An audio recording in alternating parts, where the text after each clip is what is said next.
My husband asked me to donate a kidney to his mother. Prove your loyalty, he said. I agreed. 4 days after the operation, he came into my room, but not alone. Beside him walked a woman in a flowing gown, and behind them, an orderly pushed my mother-in-law in a wheelchair.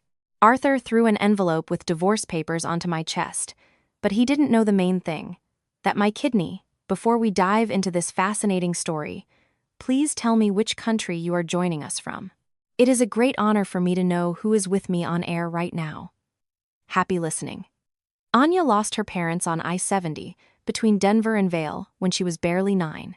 A semi-truck slammed into their car at full speed. Her father didn't even have time to swerve, and her mother, sitting in the front seat, took the brunt of the impact. From that day, her life split in two. In one half remained her mother's hands, smelling of vanilla cream, and her father's Sunday laughter when he would toss her to the ceiling and catch her at the last moment. And in the other, there was only the Pines Children's Home in a small Colorado mountain town with its echoing hallways, rows of iron beds, and the unfamiliar faces of caregivers who changed every 6 months and never remembered the children's names. After graduation, she earned a degree from a community college, not because she dreamed of accounting, but because it was the only free specialization with on-campus housing. But without connections or money, even a modest position remained an elusive dream. Employers would look at former foster child on her application and politely promise to call back, which they never did. Anya moved to Denver and got a job as a consultant in a clothing boutique in Cherry Creek North. The work wasn't strenuous, the pay was small, but she could look at beautiful clothes every day and imagine that someday everything would change, that fate would notice her efforts and give her what she had been deprived of since childhood. Arthur Rosenthal appeared in her life 2.5 years ago.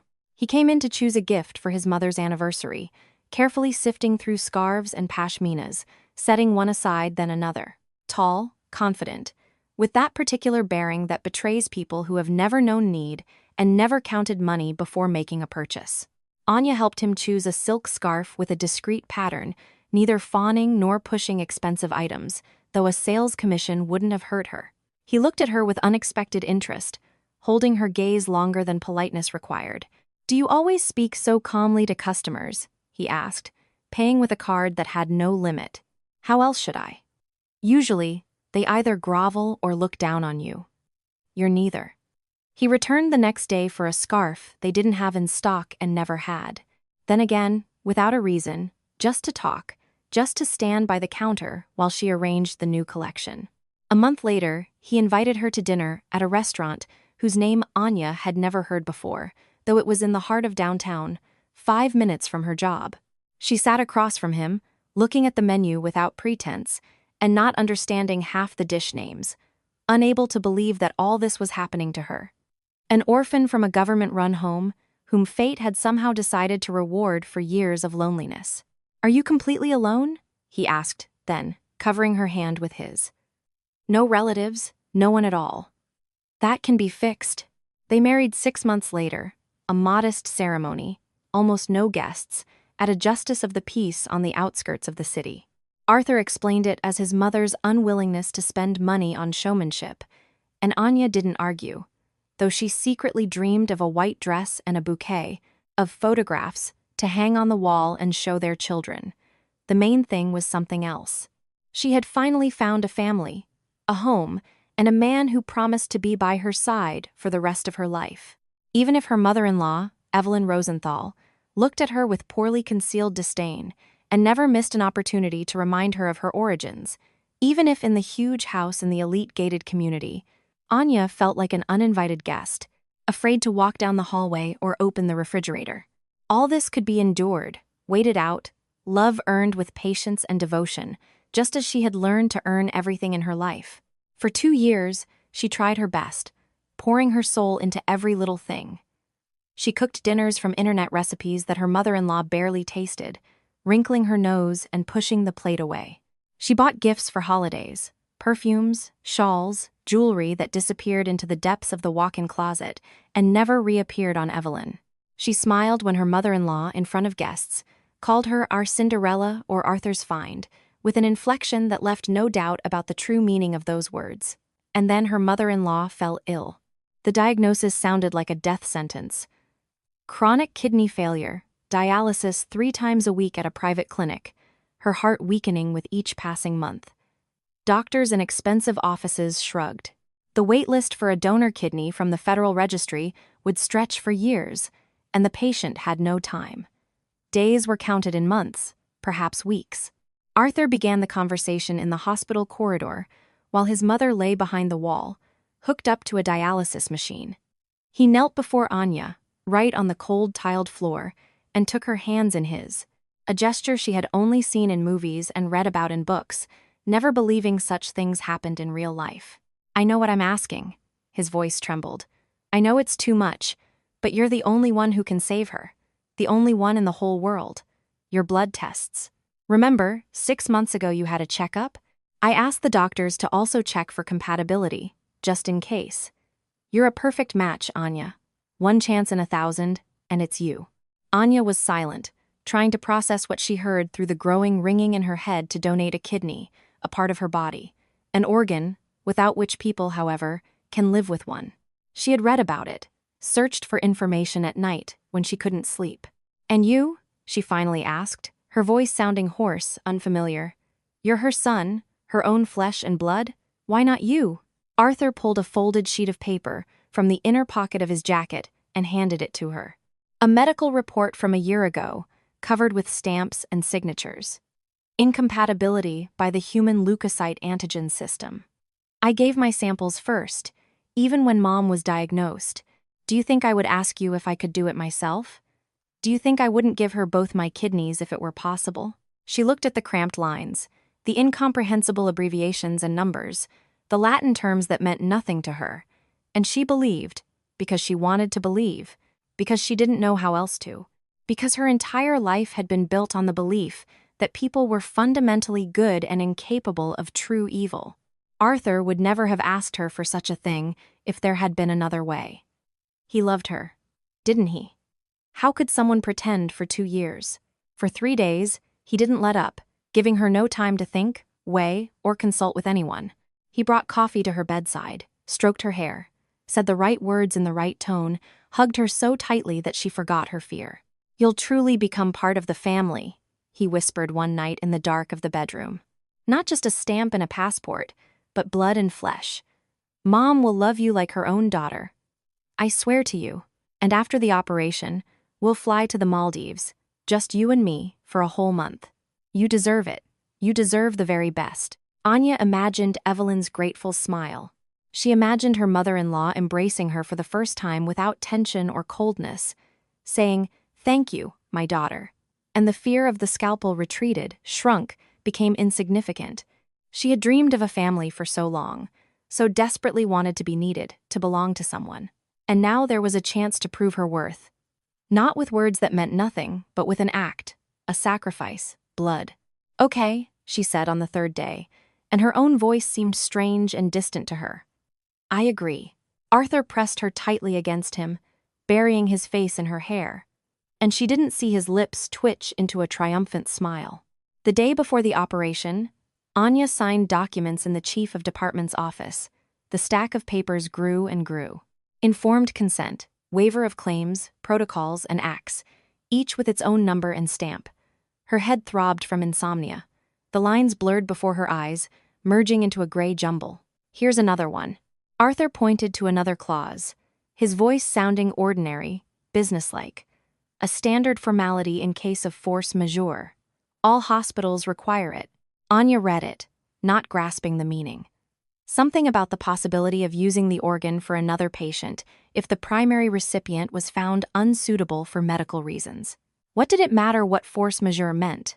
She wanted only one thing: for it all to be over, for tomorrow to come, the day after, a week later, when the stitches would heal and the pain would subside, and her mother-in-law would look at her anew, with gratitude and warmth. The pen glided across the paper, leaving a bold signature. Done. In the morning, she was wheeled down the corridor on a gurney, and the lamps overhead merged into a continuous white strip, pulsing in time with her heartbeat. Arthur walked beside her, holding her hand. I'll be waiting, he said at the operating room doors, leaning in for a kiss. As soon as you wake up, I'll be there. The first thing you'll see is my face. And then straight to the Maldives. Hear me? As soon as you're on your feet, she wanted to answer, to say something important, something she had carried within her for a long time, but the orderly had already pushed the gurney forward. And the last thing Anya remembered before the anesthesia enveloped her in a cottony cloud was his face in the closing doorway. So familiar and beloved, so infinitely precious. She awoke in a different world. The ceiling above her wasn't white, but gray, with uneven streaks of old whitewash. Instead of a private room with a view, which Arthur had promised, there were 4 beds in a row. Instead of silence and peace, the hacking cough of a neighbor by the window, the creak of spring mattresses, and the mumbling of a television playing some quiz show. Pain in her left side came in waves, thick and heavy, growing to unbearable with each breath, filling her entire body. Anya tried to move, but her body wouldn't obey. Her muscles refused to respond. Under her hand, she felt a drainage tube, disappearing somewhere under a thick gauze dressing, and the touch of this foreign object in her own body made her nauseous. Where was Arthur? He promised to be there. Promised his face would be the first thing she saw. He promised. The door opened on the 4th day after the operation. Anya was still hooked up to an IV. Every word was difficult for her, and she had begun to think that some monstrous mistake had happened, that they would find her soon, take her from here, return her to where she was supposed to be. Arthur entered first, in a perfectly tailored expensive suit, clean-shaven, composed and calm, without a trace of emotion on his face. Behind him, an orderly pushed Evelyn in a wheelchair, wrapped in a cashmere blanket, and behind them walked a woman Anya had never seen before. Tall, dark-haired, with a model's figure and in a dress, the color of fresh blood, clinging to every curve of her body. She held Arthur's arm with the casualness of someone holding what rightfully belonged to them. Arthur approached the bed and threw a brown envelope onto her chest, without a word, without asking how she felt. The thick paper was cold even through the thin fabric of her hospital gown. "This is for you." "No, sweetheart, my dear. How are you feeling?" "I was so worried." His voice sounded as if he were speaking to a waitress who had brought the wrong order, politely and infinitely indifferent. Anya, with clumsy fingers, tore open the envelope and pulled out the documents. A petition for dissolution of marriage, filed with the county court 3 days ago, the very day she lay on the operating table. "I don't understand," she whispered with difficulty, and her own voice seemed strange, thin, childish. "Why? I did everything you asked. Everything." Evelyn gestured to the orderly to stop and turned her chair to face her daughter-in-law completely, not to miss a single emotion. "You did. At least you were good for that." Evelyn's pale, drawn face after the procedures twisted into a grimace of disgusted triumph that she no longer bothered to hide. She looked at Anya as one looks at a used napkin before crumpling it and throwing it in the trash. "You didn't seriously think my son married you for love, did you? A foster kid, penniless, no education, no money, not a single relative to stand up for you, to ask where you disappeared to." The monitor beside the bed began to chirp anxiously. The numbers on the screen jumped, but Anya didn't hear. A roar grew in her ears, drowning out everything else, the entire world. "You were needed because you had a compatible blood type and no one who would ask questions. Only for that, and used goods are not kept in a respectable home." The woman in red stepped forward, and on her ring finger, a diamond ring the size of a pinky nail, sparkled, so huge it looked fake, unreal. "My name is Vanessa," she said with a smile that made Anya want to close her eyes, hide, disappear. "Vanessa Trinikova. Arthur and I have been together since college, since freshman year. While I was building my career in Milan, he found a temporary replacement, with the right parameters." She placed her hand on her stomach, a gesture so simple and so monstrous at the same time. A gesture Anya had imagined so many times, dreaming of her own child. Here is the future heir of the Rosenthal family, the legitimate heir everyone has been waiting for. This whole charade with the marriage, we planned it over a year ago, as soon as Mom was diagnosed and it became clear a donor was needed. Arthur nodded curtly, businesslike, confirming every word of his former and future fiancée. The mask finally slipped from his face, revealing what had been hidden beneath it for 2 years. The cold calculation of a man accustomed to getting what he wanted at any cost, regardless of others' feelings, others' pain, others' lives. Vanessa looked at Anya, at her pale face, sharpened by pain, at the drainage tubes sticking out from under the blanket, at her hands still clutching the envelope with the divorce papers. And in that gaze, there was no pity, no shadow of sympathy, only condescending contempt for the naive fool from foster care who had been so easy to manipulate, and a thick, viscous pleasure from someone else's humiliation, from her complete and final victory. Anya lay motionless, staring at the gray ceiling, and the fragments of her world slowly, agonizingly slowly, assembled into a new, terrifying picture. 2 years of love that had never existed. A marriage that had been a trap from day one, from the first meeting in the boutique. A sacrifice that meant nothing to them, only simplifying their task, sparing them the need to find another donor. Everything had been planned long before she signed the first paper. They found her through her medical records. They tamed her with pretty words and promises. They used her to the last drop, and now they were discarding her like consumable material that had served its sole purpose and was no longer good for anything. Arthur was the first to break the silence that hung in the room after his fiancée's words. He reached into the inner pocket of his jacket and pulled out a thin stack of bills wrapped in a bank band, which he placed on the bedside table next to a carafe of water. 15,000, he said in the tone of a person settling an annoying formality. That's enough for a room in a shared apartment while you're cover. Sign the divorce consent without claims, and we, el part amicably. Anya looked at Atemone, at that pathetic stack of papers thrown other like a handout, and something inside her shifted, cracked, began to break. She tried to prop herself in her elbows, and the pain in her side cut through her so sharply that it stole her breath. But she spoke anyway. Hoarsely, through tears she could no longer hold back. 15,000 for my kidney. For 2 years of my life with you. I'll go to the police. I'll tell everything. Tell what? Arthur didn't even raise his voice, and that calmness made it even more terrifying. That you voluntarily signed informed consent? Voluntarily, Anya, that's the key word.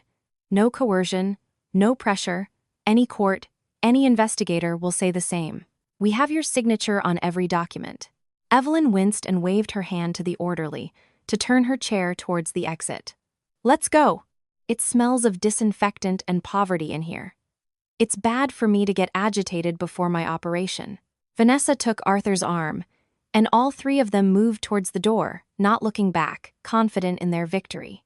Each of their steps echoed in Anya's head like a dull thud, draining her remaining strength, her remaining faith in justice, in people, in the very possibility that good would ever triumph over evil.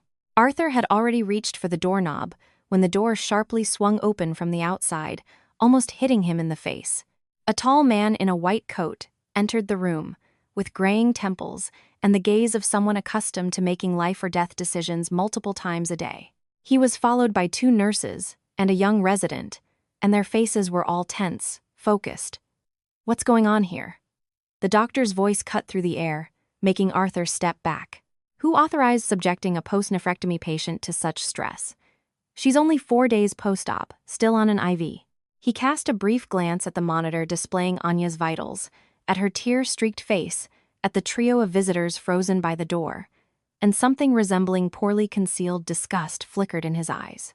Dr. Miller? Arthur attempted to reclaim his usual arrogance. This is a family matter. We're just leaving. A family matter?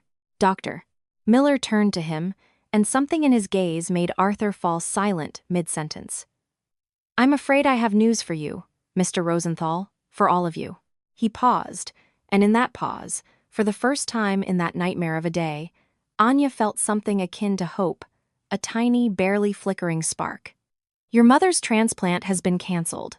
The words fell into the silence of the room, and for several seconds, no one moved, no one breathed. What do you mean, canceled? Evelyn's voice broke into a screech. I feel better. I'm getting IVs. You feel better thanks to painkillers and supportive therapy, doctor. Miller spoke calmly, professionally, stating facts without emotion. Immediately before the transplant, when the donor kidney had already been harvested and prepared for transplantation, the final express analysis of your blood revealed an acute phase of hepatitis C and a critical worsening of cardiac function. Had we proceeded with the operation, you would have had a high probability of dying on the table. The consultation decided to cancel the transplant. Arthur's face turned ashen, taking on the hue of the hospital walls. Evelyn clutched her side. There, beneath the dressing, was only the preparatory incision, but no new kidney. Vanessa covered her mouth with her hand, and the diamond on her finger gleamed dully under the institutional lights. The kidney? Arthur forced out. What about the kidney? An organ that has been harvested can survive outside the body for a maximum of 4 to 6 hours. Dr. Miller folded his arms across his chest. When the primary recipient is deemed unsuitable, the organ is, by protocol, offered to the next priority patient on the federal registry with compatible parameters. Thanks to the clause in the consent form your wife signed, we had full legal right to allocate the organ to save another life. This is our property. Arthur stepped towards the doctor, his voice breaking. We paid for the operation. We have rights. A human organ is not property. Dr. Miller cut him off sharply, with unconcealed contempt. It is not a commodity that can be put in a refrigerator and used at your convenience. Anya lay motionless, trying to comprehend what she heard through the haze of pain and shock. The document Arthur had forced her to sign, to protect himself and gain control of the situation, was now working against him. Bitter, terrifying irony. To whom? She whispered, and her own voice seemed strange, distant. Who received my kidney? Dr. Miller turned to her, and his gaze softened. The recipient gave permission to disclose his identity to the donor. He wants to thank you personally. It's Sterling Hayes. The name echoed in the cramped room like thunder out of a clear sky. Anya didn't know the man personally, but she had heard of him, as had everyone in Denver. The founder of Hayes Holdings, owner of shopping centers and logistics complexes across Colorado, one of the wealthiest men in the region, about whom business publications wrote and who was featured in the news. Rumors circulated that he had disappeared from the public eye due to a severe illness, and here was the explanation. Arthur's legs gave way, and he grabbed the back of a neighboring patient's bed to keep from falling. His lips moved, silently repeating the magnate's name, and on his face, fear replaced anger, and anger replaced bewilderment. His textile factory, with all its workshops, was not even a utility room for a man of Hayes's stature. Mr. Hayes's assistant asked me to convey, Dr. Miller continued, addressing Anya alone now, that he would like to transfer you to a private room. Mr. Hayes wants to personally thank the woman who saved his life. Anya shifted her gaze to the trio by the door, to the people who just a minute ago had radiated triumphant arrogance, and who now stood with faces stretched in horror. Arthur instantly changed tactics. His voice became honeyed, pleading, so familiar and so repulsive. Anya, darling, forget about these papers. It was a joke, a test. We got carried away. He reached for her hand, and Anya snatched it away so sharply that the pain in her side pierced her entire body like a red-hot needle. But she made no sound, only turned to the doctor and said in a voice she didn't expect from herself, firm, calm, icy, call security. There are unauthorized persons here. Clinic security guards appeared within a minute. They escorted the struggling Arthur out, rolled out Evelyn's wheelchair as she hissed curses and threatened lawsuits, complaints, ruination. Vanessa trailed behind them. Her heels clacked on the linoleum, and the diamond ring on her finger no longer seemed so dazzling. The door closed behind them, and the room fell silent. The transfer to a single room on the top floor took less than an hour. The contrast was so striking that Anya didn't immediately believe the reality of what was happening. A wide window with a view of the city, a leather sofa for visitors, a separate shower, a television on the wall. Mr.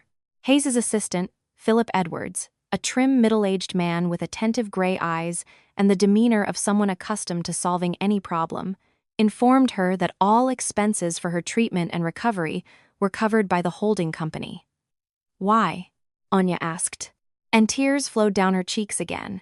but different tears now, not of pain or humiliation, but of the unbearable contrast between what she had endured and what was happening now.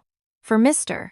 Hayes, your kidney is a second chance to see the sun rise over the Rockies, Edwards replied. He always pays his debts, always.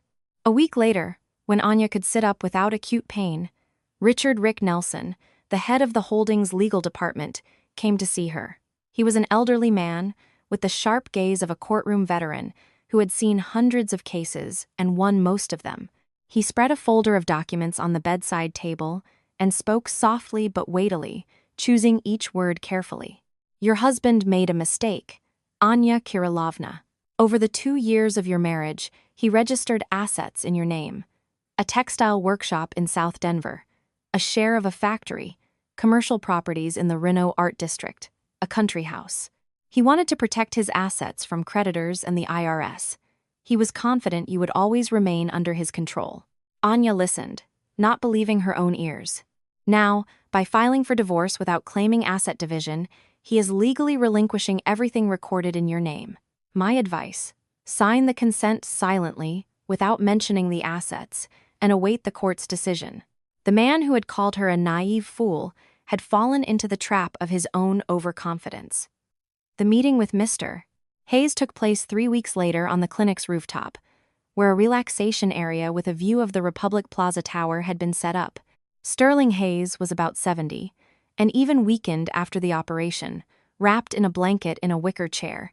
He exuded that special aura of power that distinguishes people accustomed to their words becoming reality. So this is what you look like, he said, looking at her for a long time from under his gray eyebrows. The woman who gave a part of herself to a demon, and God redirected her gift to me. He spoke directly, without pleasantries.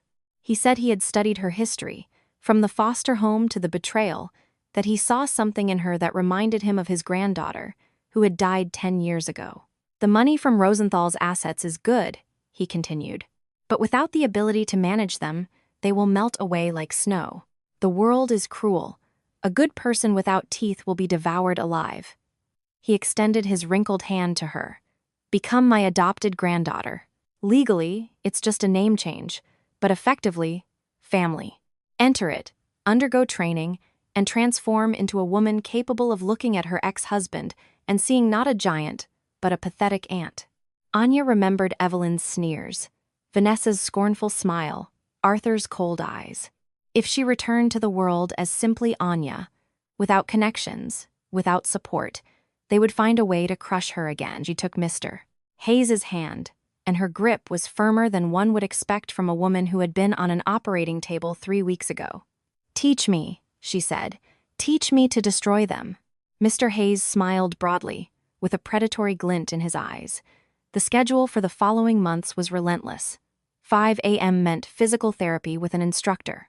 7 a.m., breakfast with Mr. Hayes while reading business publications. Why had steel stocks fallen? How would this affect the construction industry? From 9 to 3, private lessons, management, corporate law, accounting, public speaking. From 4 to 7, practical experience in real negotiations at the holdings offices. Anya plunged into her studies, with the fury of someone who had nothing to lose and everything to prove. Her community college education proved to be a good foundation. She simply hadn't had the opportunity to develop it before. Each lesson became a brick in the wall of her new personality. Each skill replaced her previous insecurity. She learned to read financial reports, understand market mechanisms, and carry herself among people of money and power. In the evenings, she sometimes cried from exhaustion. The scar on her side healed slowly, aching before rain. But in the morning, she got up and continued. External changes reflected internal ones. Long hair gave way to an elegant bob. Baggy clothes were replaced by tailored business suits from good tailors, but the main change was in her eyes. No more begging for approval. No more foster home fear of being unwanted and discarded. Only the sharp, analytical gaze of someone who knew her worth. Reports from Attorney Nelson arrived every week, neatly bound in a folder with the holdings logo, and Anya studied them with the same attention a surgeon gives to scans before a complex operation. The divorce was finalized 4 months ago. The county judge stamped it in a single session, without even asking extra questions, without inquiring about the reasons for such a swift separation. Arthur, meanwhile, was preparing a lavish wedding with Vanessa, booking a restaurant for 150 guests, gowns from a Fifth Avenue bridal salon, and wedding rings from a jeweler who served half of Denver's elite. Evelyn's condition, meanwhile, steadily worsened. Dialysis 3 times a week at a private clinic, cardiac complications requiring constant monitoring, bills growing like a snowball. About $25,000 monthly just to keep her mother in a relatively stable condition. He started selling off cars, Nelson reported, at a subsequent meeting, spreading documents on the conference room table. First the Porsche went, then the SUV. Rumors are circulating in the market that Rosenthal Textiles is desperately seeking a major investor to cover a cash flow deficit. Anya turned to the window, beyond which stretched nighttime Denver, a scattering of lights receding to the horizon, the skyscraper of the business center, flickering advertising screens on the roofs of shopping malls. Then we'll give him an investor. Create a company with no visible connection to Hayes Holdings. A legal address in Delaware, nominal directors, an opaque ownership structure through a chain of offshore entities. Let's call it Phoenix Capital. What's the ultimate goal? Nelson pulled out a notepad, ready to write. Not to buy his company that's too quick and too easy, too merciful for a man who left me to die after surgery. No. To hang a golden rope around his neck, which he will gladly put on, mistaking it for a life raft, and slowly, very slowly, tighten it. Arthur received an invitation to a private reception for investors of Hayes Holdings Development by courier 2 weeks later. A luxurious envelope with gold embossing. Expensive handmade paper. A hint of a possible partnership with the owner of a promising textile manufacturing business. He didn't question why a giant like Hayes would suddenly be interested in his sinking business with overdue loans and fleeing clients. He didn't check who was behind Phoenix Capital, didn't make inquiries through his lawyer friends. He only saw the zeros on the potential check and was already mentally calculating how many problems he could solve in one fell swoop. The Peak restaurant on the 51st floor of Republic Plaza glowed that evening with hundreds of lights, reflected in crystal champagne flutes, and diamonds on the necks of guests who had gathered from all over Colorado for the event. Arthur stood by the bar, adjusting his cufflinks and scanning the room for the right people, representatives of that investment fund, when Sterling Hayes ascended a small stage by the window and tapped the microphone, drawing the attention of the assembled crowd. Ladies and gentlemen, allow me to introduce the new CEO of Phoenix Capital, my adopted granddaughter, Anya Hayes. She descended the stairs in an emerald green gown that accentuated her figure, a diamond necklace glittering at her throat, a gift from Mr. Hayes in honor of completing her training. Her voice, when she spoke of the company's vision seeking honest partners with a clean reputation and transparent financials, sounded confident and firm, and her gaze belonged to someone accustomed to commanding and making decisions that affect fates. A glass slipped from Vanessa's fingers and shattered on the parquet floor, drawing the attention of those nearby and sending a waiter rushing with a napkin. Arthur stood motionless, forgetting to breathe, forgetting everything. The woman they had left to die in a general ward with sick neighbors was now the heiress of the region's largest holding company, the hostess of the evening, the center of all attention. "This is impossible," Vanessa murmured, clutching his sleeve. "We need to leave immediately." "Wait." Arthur shook off her hand with an irritated gesture. "She once loved me. Maybe she still does, deep down.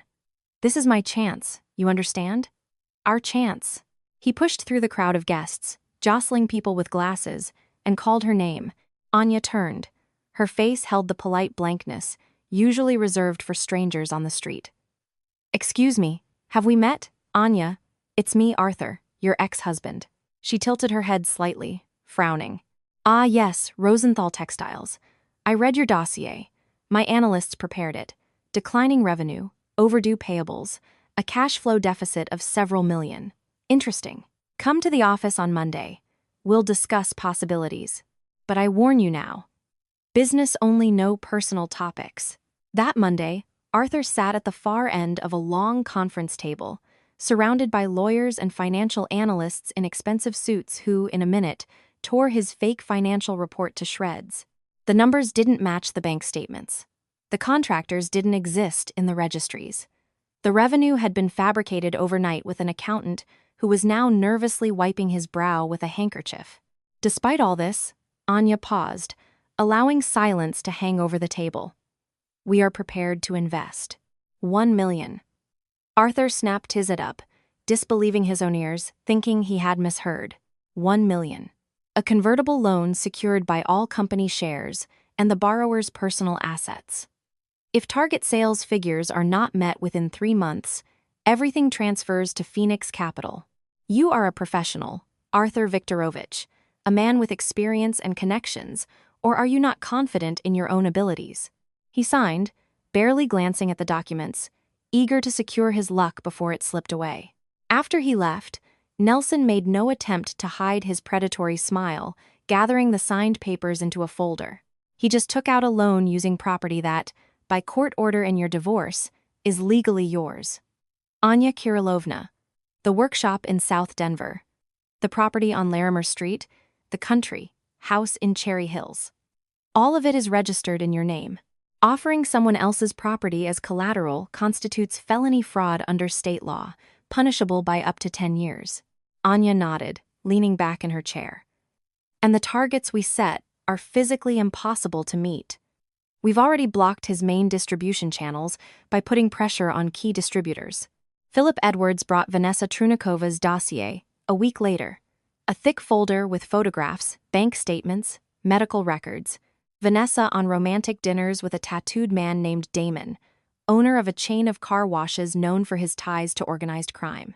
Regular transfers from Arthur's company accounts to her lover's accounts, hundreds of thousands of dollars monthly. And most importantly, the pregnancy, according to the prenatal clinic, was 20 weeks along. Anya performed a simple calculation that any schoolchild could have done. Conception occurred approximately 4.5 months ago. During that period, Arthur had been on a business trip to New York for a textile exhibition for a whole week without interruption. Hotel cameras in Denver recorded Vanessa and Damon entering and exiting a room over several days. Arthur's blood type was O positive, Vanessa's A positive. The fetus, according to screening results, was B positive. The child isn't his, she stated, closing the folder. Vanessa planned to fleece him and run off with her lover as soon as she got access to a sufficient sum, Edwards confirmed. A classic scheme. Arthur, buoyed by the signed contract and the prospect of saving his business, invited Anya to dinner to celebrate the start of their partnership. The restaurant was in a historic mansion from the 19th century in the city center. Candles in silver candelabras, white tablecloths, live music from behind a screen. He turned on his charm to full power, confessing his remorse with the look of a man tormented by conscience. Mother was pressuring me, you understand. She was always a domineering woman, and Vanessa was a youthful mistake, a burden I'm ready to shed. I've always loved only you, Anya.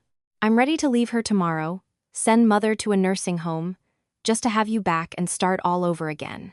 A voice recorder in her handbag captured every word, every inflection, every sigh. I'll think about it, she said, rising from the table and pulling her coat over her shoulders. Enjoy your dinner, Arthur Viktorovich. It might be your last dinner of this caliber.